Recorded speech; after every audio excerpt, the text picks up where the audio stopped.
Lundi 16 février 2026, l'écrivain Amos Reichmann était à la librairie Ombre Blanche pour la présentation de son ouvrage aux éditions du Seuil, Les morts de Raoul Villain, collection La librairie du XXIe siècle, son deuxième livre dans cette même collection après son essai sur l'éditeur et fondateur de la Pléiade, Jacques Chiffrine, un éditeur en exil. Le roman Les morts de Raoul Villain tient autant de l'enquête historique que du récit littéraire, dans lequel Amos Reichmann retrace la vie fuyante de Raoul Villain, meurtrier de Jean Jaurès, et interroge les paradoxes de la mémoire et de l'oubli, de la guerre et de la paix, de la vengeance et de la justice. Il était en dialogue avec Olivier Loube, historien contemporanéiste, enseignant en classe préparatoire aux grandes écoles.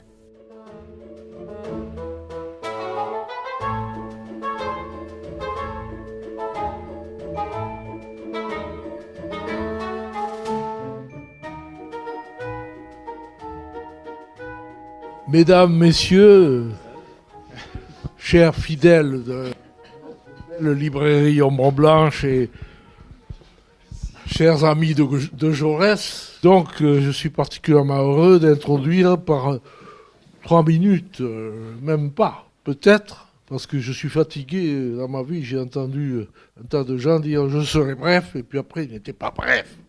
Moi je vais être réellement bref. Alors je veux vous dire que Raoul Villain, on le déteste complètement, aux amis de Jaurès. On ne peut pas le blairer, parce qu'il nous a fauché notre inspirateur. Hein. Je ne veux pas employer des mots religieux ou trop flatteurs. Est-ce que Jaurès aurait empêché la guerre mondiale? C'est pas du tout sûr. Hein. Très peu d'historiens se risquent à le dire. Il y avait des engrenages diplomatiques qui étaient lancés, etc. Il est probable qu'elle aurait eu lieu quand même, mais peut-être aussi qu'il aurait essayé de la terminer plus tôt, et ça aurait évité, quand on pense au saccage que ça a été, 1 700 000 morts rien qu'en France, un peu plus en Allemagne, etc. Et des estropiés. Bon, il y a ça. Et puis alors le deuxième scandale, c'est que Raoul a été acquitté par un jury d'assises régulier qui a considéré qu'il était libre et que malgré ce crime affreux, il pouvait reprendre une vie normale qui n'a pas été normale. Alors, plusieurs historiens se sont penchés sur ce sujet. Je ne vais pas les citer, certains sont des amis. Mais je crois que l'originalité de Amos Reichmann, qui est là parmi nous, qui est à la fois diplomate, et ça aide à comprendre beaucoup de choses, d'être diplomate, j'imagine, et je le sais, et puis écrivain, je crois qu'il a réalisé quelque chose d'intéressant, tout à fait original, puisque son livre s'intitule un roman. C'est un roman, mais c'est un roman historique, parce qu'il résulte d'une enquête extrêmement minutieuse, et moi je suis absolument stupéfait du travail qu'il a fait de suivre Villain à la trace.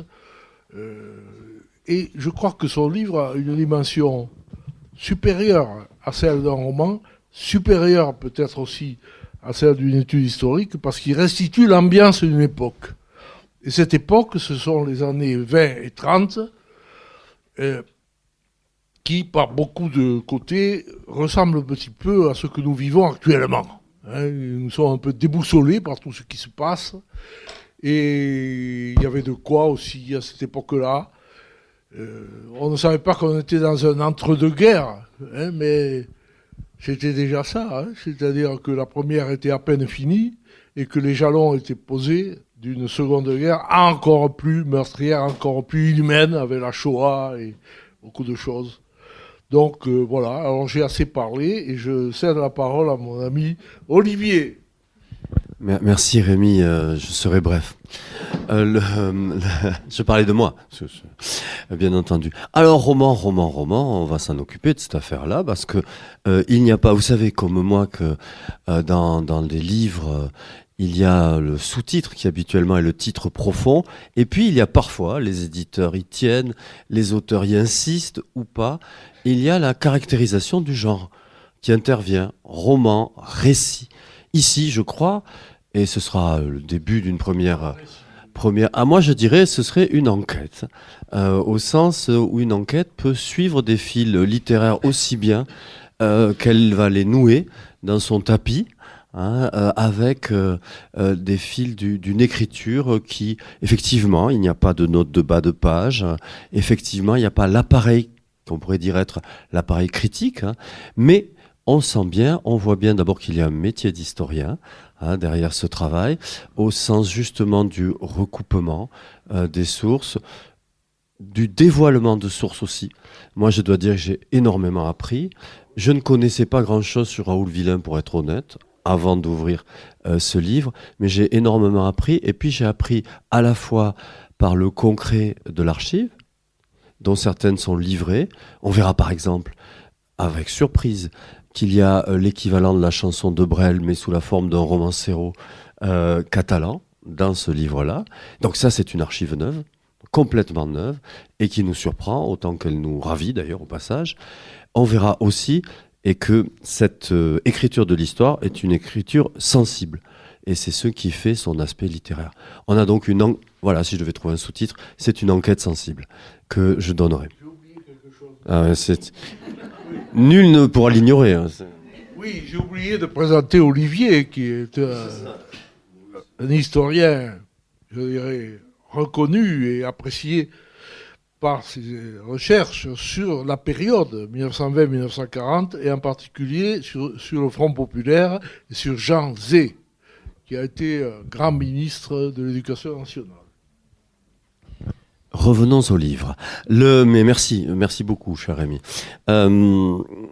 Oui, peut-être sur cette, c'est quand même à l'auteur de parler, sur la façon dont on pourrait déterminer ou dire ce qu'est le type de livre que nous aurons entre les mains. Non, mais merci beaucoup. Tout d'abord, je suis très, très heureux et honoré d'être ici à Toulouse, à Ombre Blanche, où j'avais déjà eu l'honneur d'intervenir il y a maintenant 3 ans pour mon premier livre consacré à Jacques Chiffrine. Peut-être pour commencer sur ce qu'est ce livre, vous avez évoqué un roman. Le terme de roman ne figure pas dans le livre. Et effectivement, si on considère un roman une œuvre de fiction née de l'imaginaire, ça n'est pas un roman. Et j'en suis désolé. Non.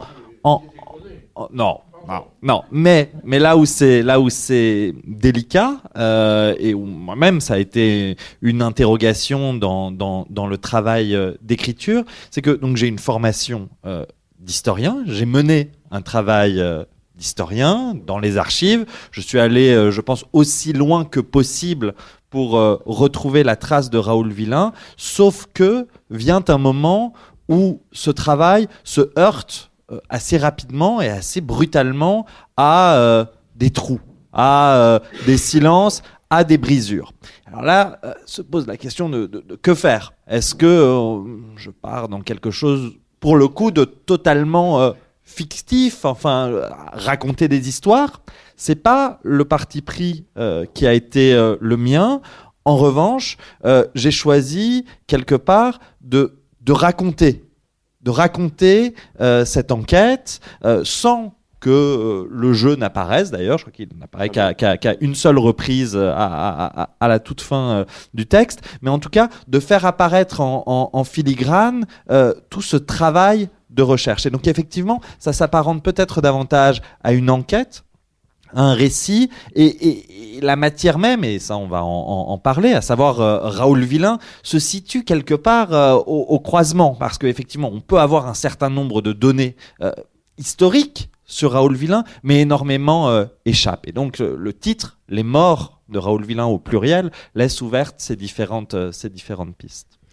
Oui, ça pourrait même être aussi, on le verra, une géographie, parce que les lieux comptent énormément dans ce texte. Alors, ma première question, après celle décisive de la catégorie du livre auquel on a affaire, c'est une question qui portera sur un passage. Enfin, le fait d'aller d'un endroit à un autre, ou plutôt d'un homme à un autre. Comment passe-t-on de ce qui peut sembler, si ce n'est des contraires, enfin quand même, on n'est pas loin d'être face à des contraires, de Jacques Chiffrine, on prononce comme Lalo, mais c'est un peu la famille, je crois, à savoir, le grand musicien. Mais là, comment on passe de Jacques Chiffrine, qui est l'inventeur de la bibliothèque de la Pléiade, qui effectivement a fini sa vie aux États-Unis, à Raoul Villain, qui incarne le côté sombre, peut-être un des côtés les plus sombres en termes de réputation, que son nom même semble incarner. Alors ça démarre déjà dans la littérature avec le nom même de l'assassin de Jaurès. Vilain, comment porter un tel nom si bien adapté? Comment on passe de l'un à l'autre? Parce que malgré tout, on a vraiment, pour jouer le jeu des arènes, l'impression de passer Sol y Sombra. Et qu'est-ce qui les réunirait dans l'envie que vous avez eue de travailler sur l'un et surtout sur l'autre? Déjà, il y a une contemporanéité entre ces deux personnes qui sont nées à la fin du 19e siècle. L'un, Raoul Villain, est décédé à Ibiza en 1936, on y reviendra sans doute. L'autre, Jacques Chiffrine, en exil à New York en 1950. Et cette période, cette époque, parce que aussi, comme vous l'avez si justement dit, à bien des égards, résonne avec la nôtre, m'intéresse au plus haut point et quelque part m'appelle. Ça, c'est une première dimension d'époque. Ensuite, dans les deux cas, on a affaire à des destins qui, pour des raisons totalement différentes, et donc ce sont des chemins quelque part incomparables, mais deux destins qui sont quelque part percutés directement, violemment par l'histoire. Alors, Jacques Chiffrine, il ne s'agit pas ce n'est pas l'objet de cette soirée, mais doit quitter la France du fait de la Seconde Guerre mondiale parce qu'il est juif et qu'il n'a d'autre choix que de quitter la France s'il veut survivre. Et sa vie, de sa naissance à Bakou à la fin du 19e siècle, à Paris, puis aux États-Unis, est marquée directement parce que l'histoire peut faire aux hommes. Raoul Villain, d'une façon différente, est aussi une sorte d'incarnation de ce rapport entre l'individu et la grande histoire. Alors lui, il va l'accélérer quelque part, l'histoire. Je ne suis pas sûr qu'en ayant assassiné Jean Jaurès, il ait précipité la Première Guerre mondiale. Sans doute pas. Néanmoins, il est entré d'une façon totalement fracassante dans l'histoire d'une part, mais on peut également considérer que son itinéraire, sa vie, est également le produit de cette histoire de la fin du 19e siècle, du début du 20e siècle. Et donc, dans les deux cas, on a ces êtres humains dont la vie est surdéterminée par l'histoire. Et pour terminer, peut-être, un point qui m'intéresse tout particulièrement, c'est qu'on a comme ça des facettes, si vous voulez, de l'histoire de France. Vous avez d'une part Jacques Chiffrine, fondateur des éditions de la Pléiade, qui a fabriqué un lieu de mémoire culturelle, qui a été condamné à fuir la France, naturalisé français, qui a fait quelque chose qui aujourd'hui incarne la France culturellement, qui a été mis dehors. D'autre part, vous avez Raoul Villain, qui, au nom d'une certaine, et je mets beaucoup de guillemets, mais au nom d'une certaine idée que lui se faisait de la France, c'est certain, a assassiné un des plus grands hommes français, qui repose aussi aujourd'hui au Panthéon. Donc, ce sont des personnes, puisque ce ne sont pas des personnages, ce sont des êtres humains qui ont effectivement existé au parcours, au chemin extrêmement différents, mais qui, chacun à leur façon, disent aussi quelque chose de la France. Ouais, et de l'errance. Je reviens sur ce terme-là parce qu'il nourrit le texte. Ça n'est pas la même errance, mais c'est une errance et toutes les deux se déroulent dans un cadre temporel qui est effectivement celui d'une crise d'identité nationale vécue, partagée par les Français de ces temps-là. Alors, le titre exact, c'est « Les morts de Raoul Villain ». Alors, le pluriel semble être résolu dès la jaquette, où il y a écrit « Raoul Villain, assassin de Jean Jaurès, acquitté, tué à Ibiza ». Donc on irait d'une mort à l'autre, en apparence, et vous allez voir pourquoi je dis en apparence, celle de Jean Jaurès assassiné et celle de son assassin à son tour assassiné. Donc du moins, est-ce l'enquête qui permet de le montrer, mais l'idée était là, il y a des rapports, en fait, etc., on y reviendra. Donc, on va d'une mort à l'autre, mais de fait, les morts de Raoul Villain sont extrêmement présents dans sa famille. Hein. Il y a les morts, la mort de fait alors qu'elle reste vivante, la mort psychique en quelque sorte de sa mère. Dès sa toute petite enfance, la mère de Raoul Villain mourra dans l'asile psychiatrique, hein, dans les maisons où elle a été mise dès 1889, elle mourra en 1927. Donc là, on a une mort du vivant même de la mère et du fils. Il y a la mort extrêmement importante de sa grand-mère, Émilie Alba. Mais on va pas commencer par ces deux morts-là qui se surajoutent aux deux morts précédentes. On pourrait se demander quand même s'il n'y a pas eu d'abord, et ce pourquoi ce livre existe, une forme de mort dans la mémoire de Raoul Villain. C'est-à-dire que Villain n'existe que par Jaurès dans le récit. Il est l'assassin de Jaurès et ça s'arrête là. Et de fait, la mémoire de Raoul Villain, c'est une damnatio memoriae. Hein, c'est-à-dire qu'il est damné et donc on ne s'intéresse pas très durablement. Un petit peu, certains l'ont fait, mais finalement pas, me semble-t-il, avec autant d'enquêtes que cette fois-ci. D'accord. Donc, alors, commençons pour aller de la mémoire à l'histoire, quelle est au fond la mémoire de Raoul Villain que vous aviez et que nous portons avant ce livre ? Je vous remercie beaucoup de cette question qui permet d'aller presque directement à l'essentiel. En fait, au-delà de Raoul Villain, et ce qui touche aussi à votre première question sur le lien entre Jacques Chiffrine et Raoul Villain, c'est ce qui m'anime, c'est aussi un travail sur la question de la mémoire et de l'absence de mémoire. Le livre s'ouvre par une épigraphe, une citation de Georges Perec, ce qui peut paraître très inattendu s'agissant d'un livre sur Raoul Villain, et une citation qui apparaît dans son livre Je me souviens, donc qui est une longue anaphore, une liste des souvenirs de Georges Perec, où il écrit « Je me souviens que Jean Jaurès fut assassiné au café du Croissant rue Montmartre ». C'est tout. Il ne dit pas par qui Jean Jaurès a été assassiné. Ce qui m'intéresse d'autant plus, c'est que il s'avère que Georges Perec a grandi dans une rue de Paris, aujourd'hui disparue d'ailleurs, engloutie, qui s'appelle, je vous le donne en mille, la rue Villain. Bon, bref. L'orthographe est différente, mais rue aujourd'hui disparue. De Raoul Villain, on ne savait, et j'ai même envie de le dire au présent, on ne sait pas grand-chose. Et le moteur de ma recherche a été que de Raoul Villain, nous savions qu'il était né à Reims en 1885, que le 31 juillet 1914 à Paris, rue du Faubourg Montmartre, devant le café du Croissant, il avait assassiné le plus grand des Français, Jean Jaurès, qu'en 1919, il avait été acquitté, et qu'en 1936, il avait été tué à Ibiza. 4 dates, 4 lieux, et tous ces lieux, toutes ces dates sont reliées par de grands points d'interrogation, d'immenses points d'interrogation, avec vraiment une sorte d'inconnu total sur ce qui mène à commettre le crime du Croissant, ce qui mène à l'acquittement, ce qui mène à être assassiné à Ibiza. Et donc là, dans ces trous, dans ces silences, ça déclenche quelque chose. Et ça déclenche un travail de recherche qui permet d'entrevoir quand même quelques réponses, de comprendre certaines choses, d'avoir certains faits, mais ça reste quand même assez impressionniste et on ne peut finalement pas tout savoir.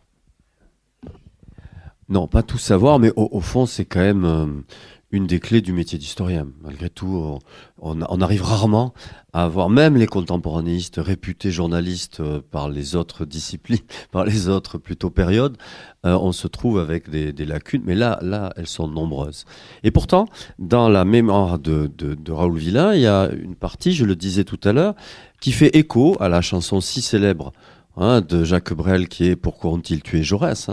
Il y a un texte qui date justement de la période où Villain est en Espagne, plus exactement en Catalogne et plus exactement encore à Cala San Vicente de l'île d'Ibiza, et qui est vous écrivez une vieille romance en vers. Alors on a presque un écho de ce que peuvent être les chants concernant les bandits mexicains, vous savez, je sais, ça porte un nom que j'ai oublié au moment même où je vous en parle, mais qui sont des formes d'exaltation. Là, c'est pas exactement l'exaltation du héros, mais quand même, ça démarre par... alors, tu pourrais le lire plutôt, Rémi, parce que c'est en catalan, mais il y a la traduction française.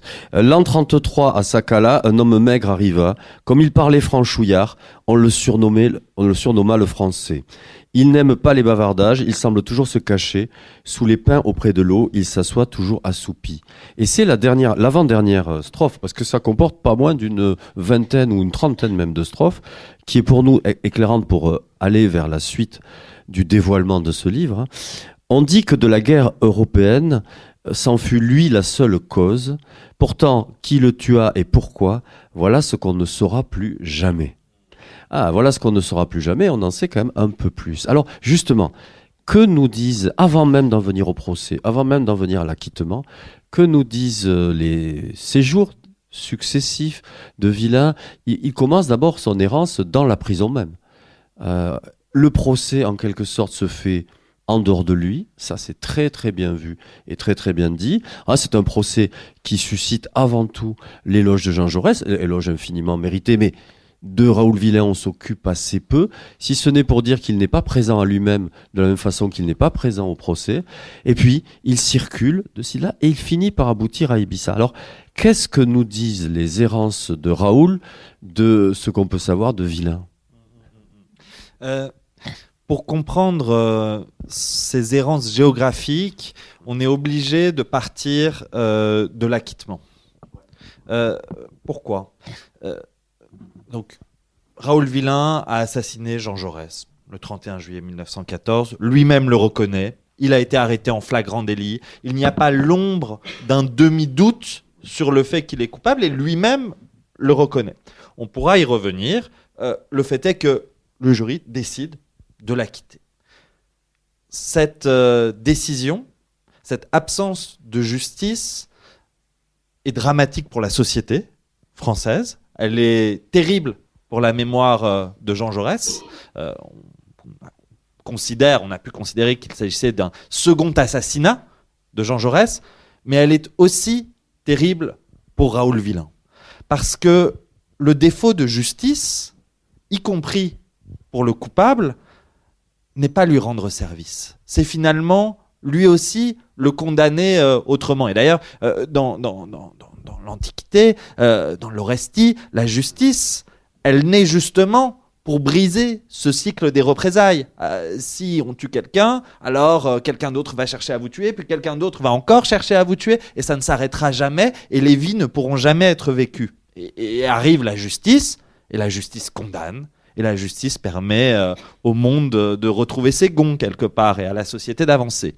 Or, la justice décide d'acquitter Raoul Vilain du crime que lui-même revendique. Et que les avocats de l'autre côté, de la partie civile, ne revendiquent absolument pas la mort, dans les idées de Jaurès lui-même, disant qu'il ne faut pas demander la mort, une peine bien entendu, mais pas la mort. Donc, en fait, même les avocats qui sont du côté de toute la force jaurésienne, j'allais dire, de l'époque du socialisme, de l'époque, ne souhaitent pas, Paul Boncourt ne demande pas la mort. Ne demande pas la mort, mais une condamnation, et une condamnation à laquelle tout le monde s'attend. Le fait est que Raoul Vilain, le procès a lieu en mars 1919, sort du palais de justice et est un homme, entre guillemets, libre. Pourquoi je dis entre guillemets? Parce que la société française, les militants, le peuple de gauche, tout le monde sait qu'il est l'assassin de Jean Jaurès et que la justice n'est pas passée. Et à partir de ce moment-là, il va être suivi. La population va réclamer vengeance, va réclamer justice. Et donc, dans un premier temps, il quitte Paris, il va à Auxerre, où son père s'est réfugié au lendemain de la Première Guerre mondiale. Et vous avez des manifestations ouvrières devant chez lui, à Auxerre, qui crient « À mort Vilain !» Puis après, il essaye d'aller à Paris et il est retrouvé. Et finalement, il cherche à fuir, à se cacher. Et il va dans les endroits finalement les plus interlopes possibles. On le retrouve à Danzig, dans la ville libre, où il est croupier dans un casino. On le retrouve dans l'actuelle Lituanie, dans un territoire qu'on appelle Memel, Klaipėda, qui était disputé entre la Lituanie et la Pologne, territoire dont la France avait reçu un mandat de la Société des Nations pendant 2-3 ans. Et à chaque fois, il est retrouvé. Et donc, il doit repartir. Et l'endroit où il se dit finalement qu'il pourra trouver la paix, un vrai refuge, est cette île d'Ibiza qui commence à apparaître au début des années 30 comme un possible exitoire, un possible refuge. Et il s'y installe dans un village aux confins de l'île, la Cala de San Vicente. Mais ce qui est intéressant, c'est que à ce moment-là, à Ibiza, ce qui est inattendu, moi c'est pas trop mon monde, disons, ni mon imaginaire Ibiza, mais dans les années 30, vous avez certains des plus grands intellectuels allemands, et je pense notamment à Walter Benjamin, qui, devant l'accession d'Hitler au pouvoir, vont s'installer à Ibiza.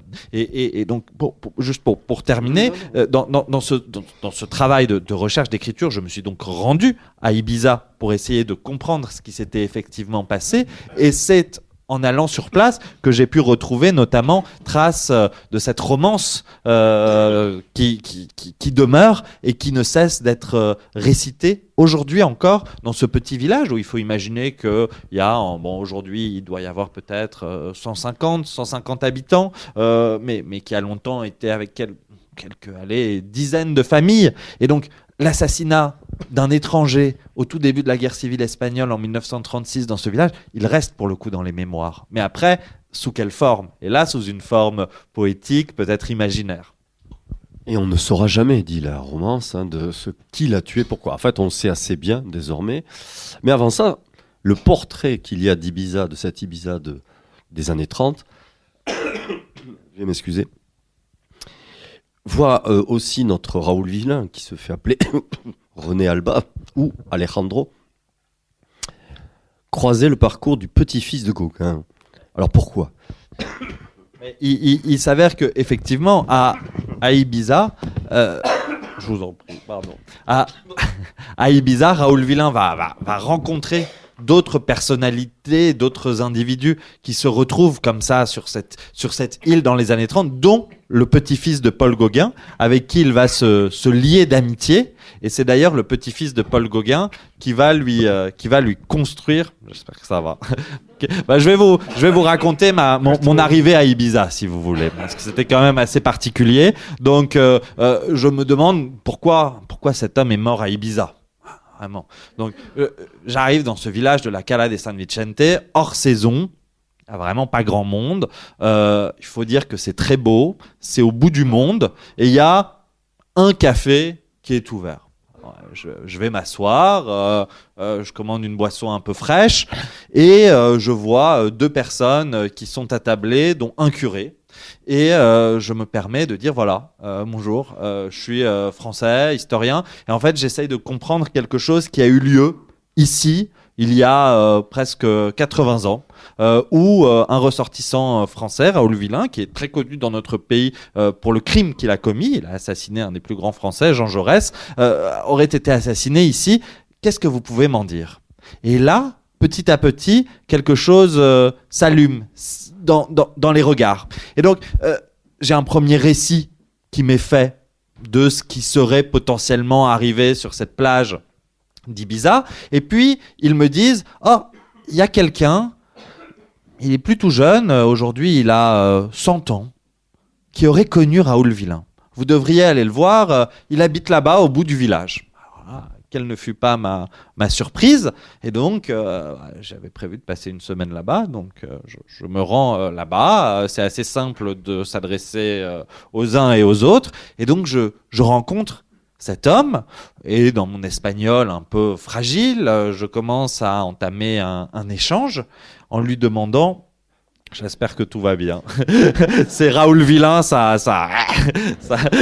reste dans la gorge. Et on commence à échanger, mais il me dit que oui, il l'a connu, il a un souvenir de ce Raoul Villain qu'on appelait le fou du port, qui était là dans ce village assez ahuri, assez illuminé. Et là, il me regarde, et alors qu'il ne parlait pas un mot de français, il commence à me chanter Frère Jacques en français, en me disant « Voici la chanson que cet homme ne cessait de chanter dans notre village quand lui était un petit garçon, quoi. » Et là, je me suis dit, ben voilà, il y a quelque chose. Et donc, ça de ce vieil homme, de ce qu'il m'a dit, il y a un récit de la mort de Raoul Villain. Ensuite, les gens que j'ai rencontrés dans ce village me disent, vous devriez aller à Ibiza, la ville, puisqu'il y a l'île d'Ibiza, mais la capitale d'Ibiza porte aussi le nom d'Ibiza. Il me dit, il y a un historien là-bas qui a été instituteur dans notre village, vous devriez aller le voir. Et donc, c'est en échangeant avec cet instituteur qui garde toute la mémoire du village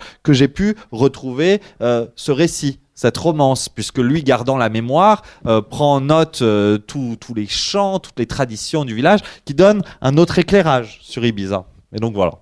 Mais là... Et voilà, c'est ça, c'est la maison, elle est... C'est presque pire que ça, puisque oui. j'ai même maintenant... donc, Raoul Villain a fait construire une sorte de maison à l'architecture totalement baroque, avec des arches morts comme ça à Ibiza, dans ce petit village, et la maison tient toujours debout. Et donc j'ai rencontré l'actuel propriétaire de la maison, qui est quelqu'un qui a du mal pour le coup enfin, qui comprend qu'il y a quelque chose mais qui sait pas vraiment quoi. Et donc tel qu'il l'imaginait, ce Raoul Villain était comme le grand ennemi politique, mais au sens de chef de parti, de Jean Jaurès. Comme s'il y avait vraiment le Clémenceau, enfin un adversaire politique qui était Raoul Villain et qui aurait fait construire ça. Donc bon, j'ai dû un peu... On a discuté, mais bon, on s'est plutôt bien entendu avec cette personne qui envisage de faire une sorte de Airbnb de ça, mais bon, c'est pas prévu. Et là où je disais que c'est pire, c'est on s'est bien entendu. Il m'a dit vraiment, la prochaine fois que tu viens à la Cala de San Vicente, je t'invite dans cette maison de Raoul Villain. Tu pourras bien entendu rester là, mais je ne préfère pas. Ouais, d'autant que j'ai bien compris, il s'en sert de réserve plutôt pour l'instant. Elle n'est pas habitée, cette maison. Exactement. Ce qui la préserve dans son jus quand même. Vous écoutez Amos Reichmann autour de la publication de son ouvrage Les morts de Raoul Villain aux éditions du Seuil, lors de sa venue à la librairie Ombre Blanche, lundi 16 février 2026.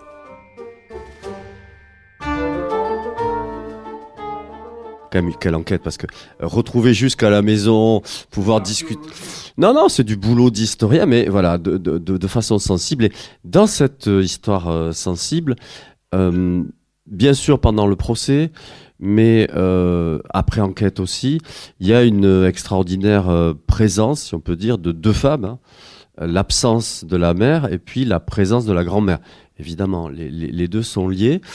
Et d'ailleurs, c'est à la suite de la mort de la grand-mère, pas longtemps après, que le déclenchement en quelque sorte de ce qui sera l'intention d'aller tuer Jaurès, en tout cas le passage à l'acte, sera possible. Alors pourquoi est-ce que cette Émilie Alba, épouse Villain, hein, donc la grand-mère de Raoul Villain, tient autant de place, et pas simplement parce que ses avocats ont voulu ou auraient voulu insister sur ça, ou que les psychiatres insistent sur ça. Il y a une vraie place de cette grand-mère. Vous avez évoqué le pluriel des morts, et effectivement, les morts, ce sont la mort que Raoul Villain a donnée, sa propre mort, les différentes versions de sa mort, également, et ça c'est un point assez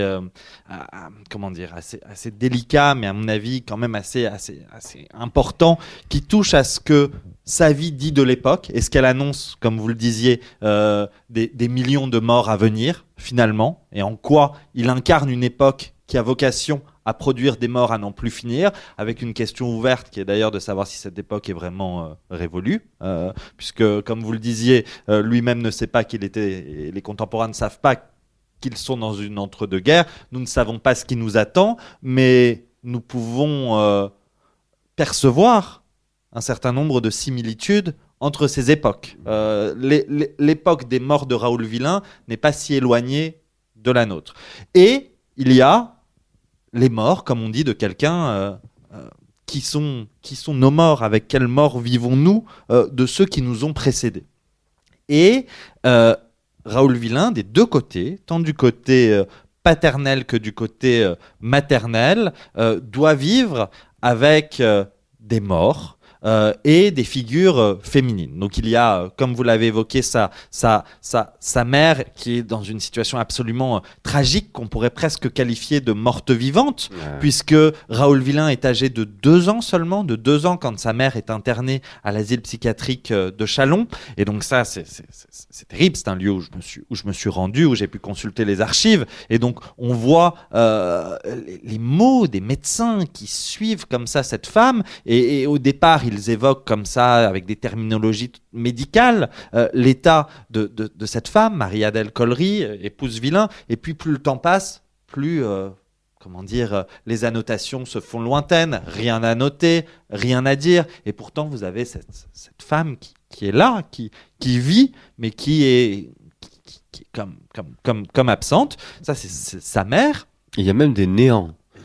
Néant. Ça, c'est terrible. Il y a terrible. Un néantissement de cette femme, donc dans les vocabulaires même que vous avez retrouvés, etc. Ça, c'est quand même impressionnant. Ça, c'est la mère. Et puis il y a Émilie Alba, qui est la mère de son père. Alors pour vous, donc vous comprend qu'il y a un personnage qui est à la jonction de la mère de Raoul Villain et de la grand-mère paternelle de Raoul Villain, c'est le père de Raoul Villain. Donc le père de Raoul Villain, greffier de son état au tribunal de Reims, c'est lui qui a décidé d'interner son épouse. C'est sa décision, et c'est une décision qu'on pourrait qualifier d'arbitraire, puisque quand elle entre, quand on lit les premières notations des médecins, on ne perçoit pas non plus qu'elle est dans un état nécessitant un enfermement pour les 40 prochaines années de sa vie. Donc ça dit aussi quelque chose de cette époque. En revanche, la mère du père de Raoul Villain, elle était également... fortement dérangé. Les médecins, après l'assassinat de Jean Jaurès par Raoul Villain, iront l'interroger, vont considérer qu'elle était lourdement dérangée. Le père de Raoul Villain refusera jusqu'au bout que sa propre mère soit internée. Il interne son épouse, mais il refuse que sa propre mère soit internée. Il s'avère que cette femme, Émilie Alba, avait, d'après les archives, des élans mystiques. Elle était extrêmement religieuse, extrêmement croyante. Et Raoul Villain, à son contact, elle vivait dans une petite commune à côté de Reims qui s'appelle Cormontreuil, qui d'ailleurs a été entièrement détruite pendant la Première Guerre mondiale, va avoir une sorte de proximité avec cette femme, comme si elle était la seule finalement qui pouvait le comprendre. Et cette femme, elle va mourir en juillet 1914.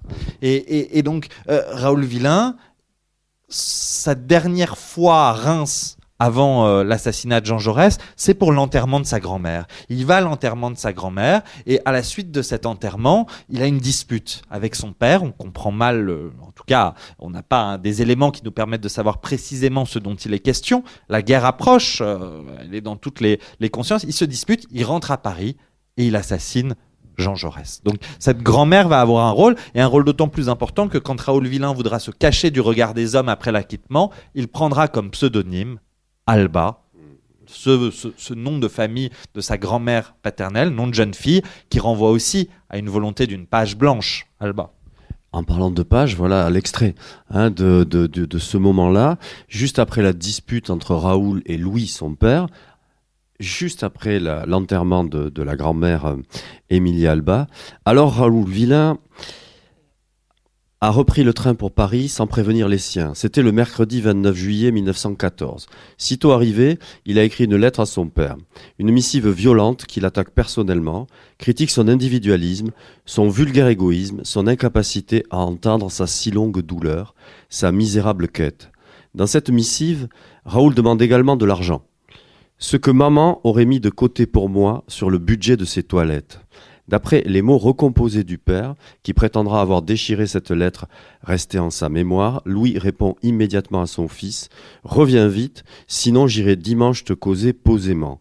Ce sera trop tard. » Vendredi soir, Raoul Villain, revolver en main, aura rejoint Charlotte Corday et François Ravaillac. Alors, effectivement, cette femme nous amène à poser la question, c'est le moment Jacques Chancel et Dieu dans tout ça. Alors, je vais expliquer combien c'est important, là, cette affaire-là, parce que pour l'instant, on a évoqué ni des éléments de conviction politique. Tuer Jaurès, c'était quand même un élément extraordinairement politique en juillet 1914, ni non plus les éléments donc nationalistes et religieux. Or, le parcours de Raoul Villain est quand même, alors ça je m'y attendais pas, extrêmement surprenant, jusqu'y compris après son acquittement. Après son acquittement, il est accueilli par Marc Sangnier, c'est-à-dire l'homme du sillon, c'est-à-dire l'homme du passage avorté par refus du pape vers une démocratie chrétienne. Donc, Raoul Villain ne démarre pas dans la foi ultra-traditionnaliste, ultra-nationaliste, qui existe évidemment à l'époque. Au contraire, il démarre son rapport à la foi en termes de militance d'ailleurs, du côté, militance faible mais réelle quand même, du côté de ceux qui, à l'époque, dans l'Église, représentent le sillon, pour faire ce jeu de mots, le plus moderne de l'Église. Comment ça s'explique ? Comment on peut expliquer le fait qu'étant un ami de Marc Sangnier, qui est tout sauf un assassin de Jaurès en esprit et en acte, on est cet homme formé dans ce monde-là, où il trouve des amis qu'il n'a pas ailleurs. Son ami Maurice, c'est là qu'il le rencontre. Marc Sangnier a témoigné en faveur de Raoul Villain. Ouais. Voilà. Comment expliquer ça ? C'est ce que vous évoquez, le sujet de l'amitié est central. Raoul Villain, il grandit dans un univers familial pour le moins désespérant. Sa mère a été internée quand il avait 2 ans par son propre père. Son père n'est clairement pas quelqu'un de très chaleureux. Et il a un grand frère avec qui il s'entend relativement mal, grand frère qui est proche de son père. Il va trouver, à la fin du 19e siècle, au début du 20e siècle, dans cette organisation qui est non seulement un parti politique, mais également une organisation sociale, le sillon, un semblant de camaraderie, de fraternité, sincère. Raoul Villain vient d'un milieu catholique, il est lui-même croyant, assez obsédé par la figure de Jeanne d'Arc, figure liée à sa ville natale de Reims. Et le sillon va être finalement son premier lieu de sociabilisation. Et donc, comme vous le disiez, le sillon, en fait, est ce mouvement qui cherchait à réconcilier l'Église et la République en un temps où il y avait des forces contraires des deux côtés, où la République pouvait se considérer en soi comme fondamentalement anticléricale et où l'Église pouvait voir dans la République la principale hérésie. Mais il y a un moment comme ça, fin 19e, avec le pape Léon XIII, sauf erreur, au temps de l'encyclique Rerum Novarum, qui envisage ce rapprochement. Et là, il s'inscrit, et c'est assez tragique a posteriori, parce que c'est quand même une voie de sortie pour lui. Mais le pape qui succède à Léon XIII, dont j'ai oublié le nom malheureusement, Pie X, merci beaucoup. Saint Pie X. Pie X va condamner le sillon en considérant que le sillon était une hérésie. Et alors là, vous avez tout l'imaginaire, le monde qu'avait construit Raoul Villain qui s'effondre, puisque ce en quoi il croyait, ce qu'il envisageait comme la possibilité de réconcilier l'Église et la République dans laquelle il grandissait, qui tombe en ruine. Et donc, son catholicisme va demeurer, mais son engagement politique va dériver et il va rejoindre un mouvement nationaliste qui s'appelle la Ligue des jeunes amis de l'Alsace-Lorraine, qui n'est donc pas l'action française, qui n'a pas la dimension, si vous voulez, réactionnaire, aspiration à un retour à l'ancien régime qu'avait l'action française, mais qui avait la nostalgie pour le coup de la géographie et en l'occurrence de celle des provinces perdues. Et il va s'engager dans ce mouvement. Mais il ne faut pas imaginer qu'il est un cadre militant de ce mouvement. Il va au meeting, il va aux réunions, mais lui-même n'est pas directement engagé. Et c'est assez intéressant d'ailleurs par rapport à la mémoire de Raoul Villain, ce qu'on évoquait tout à l'heure, Raoul Villain aurait très bien pu être une figure mythifiée de l'extrême droite française. Héroïque, Une figure héroïsée, une sorte de nom dont certains auraient pu vouloir se réclamer. Ce n'est pas le cas. Ce n'est pas le cas. Et à mon avis, si ce n'est pas le cas, c'est parce que son passage à l'acte, et donc le crime de Jean Jaurès, s'il s'inscrit absolument dans le contexte d'une époque où Jean Jaurès était cloué au pilori par l'extrême droite, où il y avait dans ces cercles-là des discours qui appelaient à sa mort, sur Gallica, enfin, voilà, où les appels, à la mort de Jean Jaurès et ne cessaient de résonner, lui finalement a quelque part était touché par cette ère du temps, par ce bruit tragique de l'époque, mais il n'était pas un cadre politique d'un mouvement nationaliste. Et d'ailleurs, son avocat Zévaès va s'en servir lors du procès, puisqu'il va déclarer « c'est un crime de l'avant-guerre ». Alors là, c'est le moment d'en venir au procès, parce que ce procès, il est repris, il est connu, il est très connu, hein, en particulier, même s'il y a l'invraisemblable disparition quand même du dossier judiciaire, quand même, un des procès les plus célèbres de son temps, à un moment où l'État en France sait tenir des archives, hein, quand même, on est en 1919, il y a un beau corps d'archivistes paléographes qui est déjà là, en place. Bon, le dossier entier a disparu quand même des archives judiciaires. Ah non. Ah, ça je ne le sais pas. Je vous en prie, allez-y. Ah non, là je ne le sais pas. Je vais répondre sur l'ensemble. Alors l'ensemble, la question arrive, car elle arrive toujours. La question porte sur ce procès. Au fond, comment sauve-t-il, si je puis dire, à la fois sa tête, mais même comment est-il acquitté? Qu'est-ce qui motive les juges, outre cette histoire d'un crime, hein, parce qu'ils auraient pu ne pas le croire, un crime de l'avant-guerre prononcé par un de ces deux avocats? Ce moment du procès est peut-être ce qui, quand j'ai entamé ma recherche, cette enquête, était le moment le plus connu de la vie de Raoul Villain. Pourquoi ? Parce que les éminents historiens qui ont écrit sur Jean Jaurès, les biographes de Jean Jaurès, ont travaillé beaucoup cette question du procès, et c'est souvent par ce prisme-là qu'apparaissait Raoul Villain. En fait, Raoul Villain, on connaissait ce qu'il avait fait plus ou moins le 31 juillet 1914 dans la journée jusqu'au crime, et puis le procès.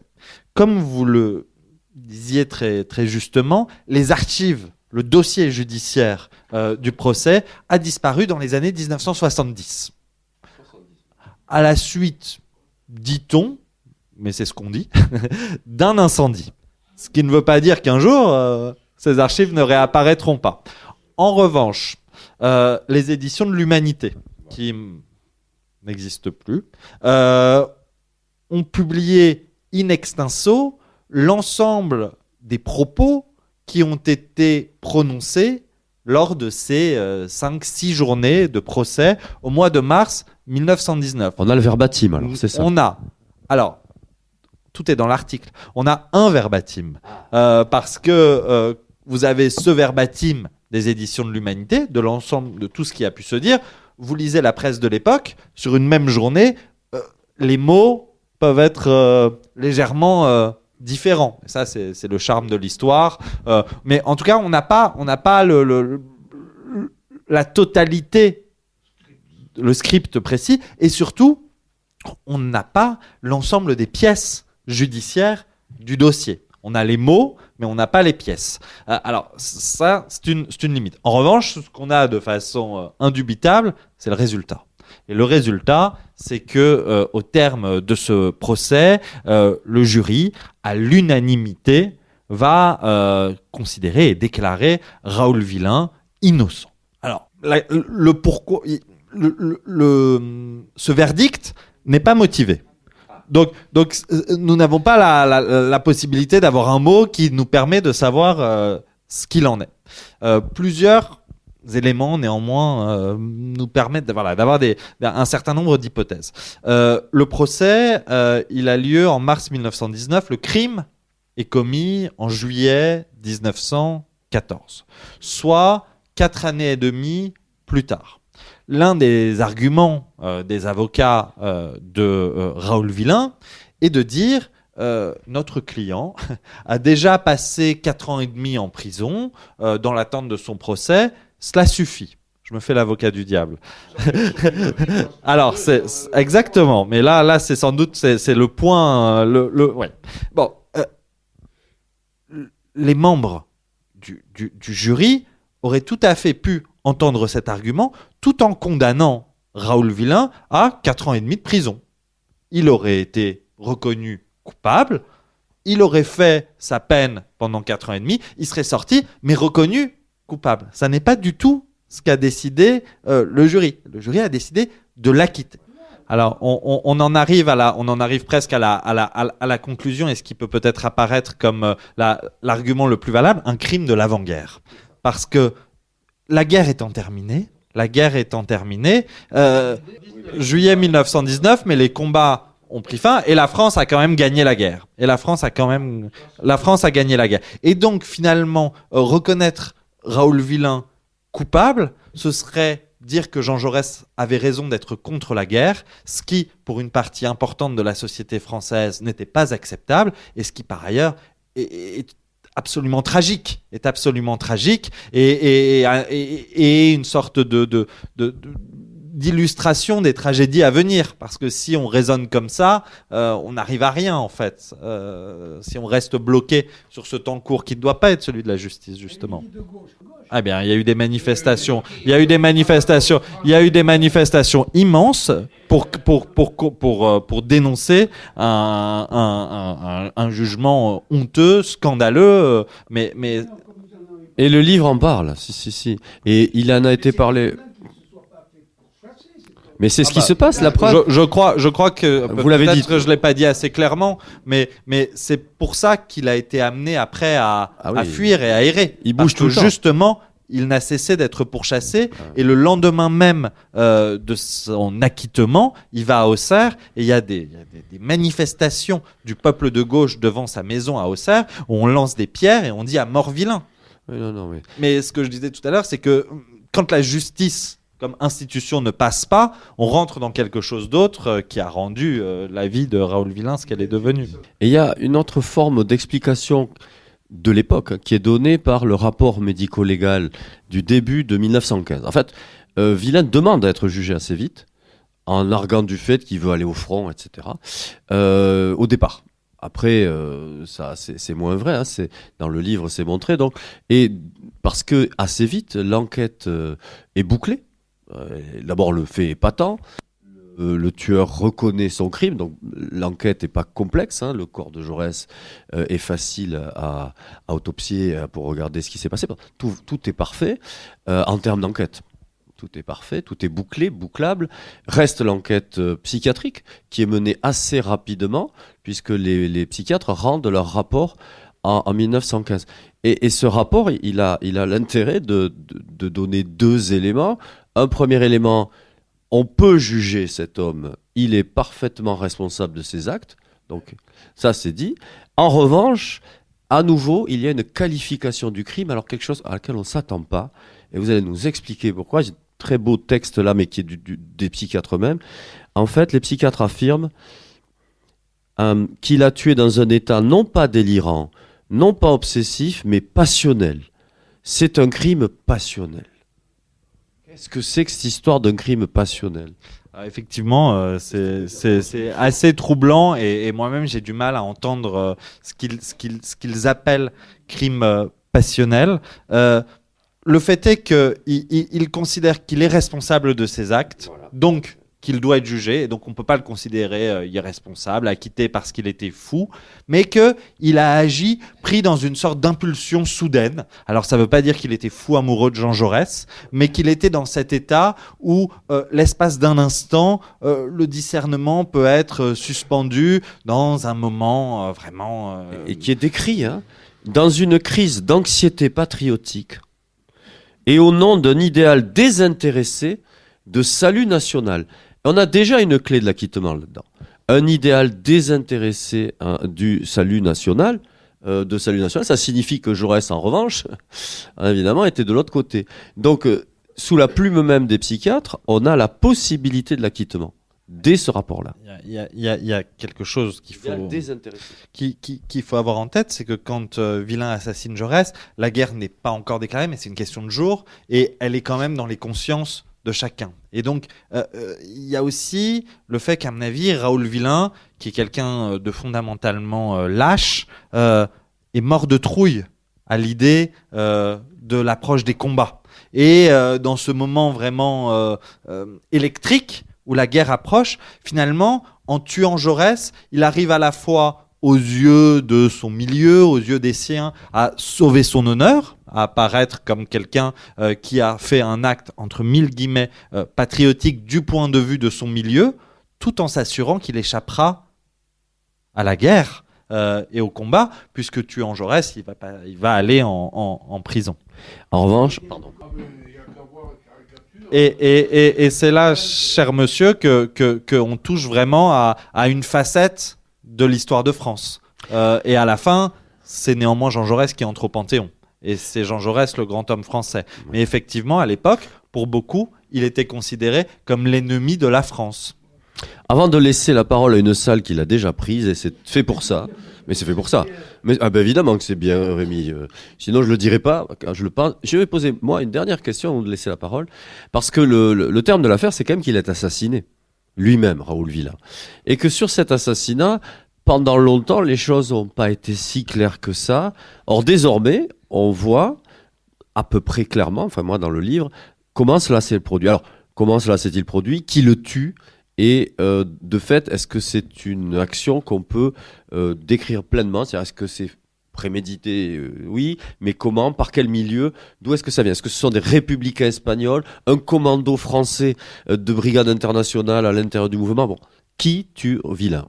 Je vous trouve optimiste quand même, parce que je ne sais pas si, y compris au bout de ce livre, de cette enquête, on peut clairement dire qui, quoi, comment. Il y a énormément de récits de sa mort, des récits assez fantastiques. Un avion qui s'appellerait Jaurès, avec écrit Jaurès sur sa carlingue, aurait ciblé précisément la maison de Raoul Villain à Ibiza pour lâcher une bombe et aurait tué Raoul Villain. Ce n'est pas possible, ce n'est pas vrai.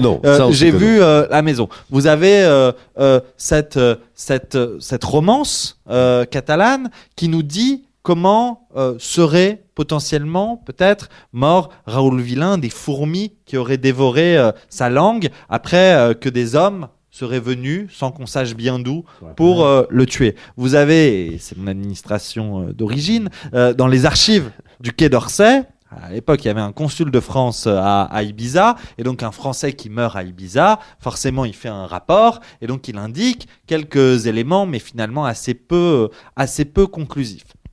Au fond, ce qui permet d'y voir le plus clair, c'est l'histoire. Et l'histoire, en l'occurrence des lieux, et de cette île d'Ibiza au moment de la guerre civile espagnole, et en septembre 1936, qui correspond à la date de la mort de Raoul Villain. Il n'est pas possible de comprendre la mort de Raoul Villain en mettant de côté la guerre civile espagnole, ça s'inscrit pleinement là-dedans. L'île d'Ibiza, dans un premier temps, elle est prise par les républicains, avec des forces anarchistes qui sont également présentes sur l'île. Vous avez Franco qui noue une alliance avec Mussolini, et vous avez pour le coup des avions fascistes de l'armée italienne, de Mussolini, qui larguent des bombes sur les républicains, les anarchistes qui ont pris Ibiza, avec une volonté, les bouter dehors pour que Ibiza redevienne franquiste. C'est la panique, c'est la terreur, des centaines de morts, et vous avez des groupes anarchistes qui décident de se venger, et de se venger d'une façon assez aveugle contre tous ceux qui pourraient être apparentés aux franquistes. Et vous avez une semaine sanglante, noire, où vous avez près d'un tiers du clergé d'Ibiza qui est assassiné par des anarchistes en représailles à ce qui vient d'arriver, à savoir ces bombardements des fascistes italiens. C'est exactement pendant ces journées-là que Raoul Villain lui-même est assassiné. Alors ça, c'est la réalité historique. Ensuite, qu'est-ce qui s'est passé? Est-ce que les personnes, les combattants qui sont venus à la Cala de San Vicente pour tuer Raoul Villain savaient qu'il s'agissait de l'assassin de Jean Jaurès? Là, c'est une affaire pour romancier quelque part. Il y a des récits qui le disent. Et ces récits, je les évoque. Il y a des gens qui disent, oui, il savait précisément qu'il était l'assassin de Jean Jaurès. Est-ce que c'était parce que Raoul Villain avait fait construire une immense croix catholique au-dessus de sa maison? Et donc, au même titre que les curés, il était jugé comme du mauvais côté de l'histoire. Est-ce que c'était parce que un étranger à Ibiza qui passait sa journée à chanter Frère Jacques en étant à moitié crasseux suscitait le doute? C'est peut-être ça. Mais en tout cas, ça s'inscrit dans ce moment-là. C'est le moment Oui. de dire merci infiniment à Merci à Amos vous. Reichmann. Merci à vous deux, merci à la librairie, merci à vous. Le livre d'Amos Reichmann, Les morts de Raoul Villain, est publié aux éditions du Seuil, collection La librairie du XXIe siècle. Vous venez d'écouter à l'instant une rencontre à la librairie Ombre Blanche, enregistrée lundi 16 février 2026 et réalisée mise en onde par Radio Radio en partenariat avec Radio Radio Plus et Radio Terre.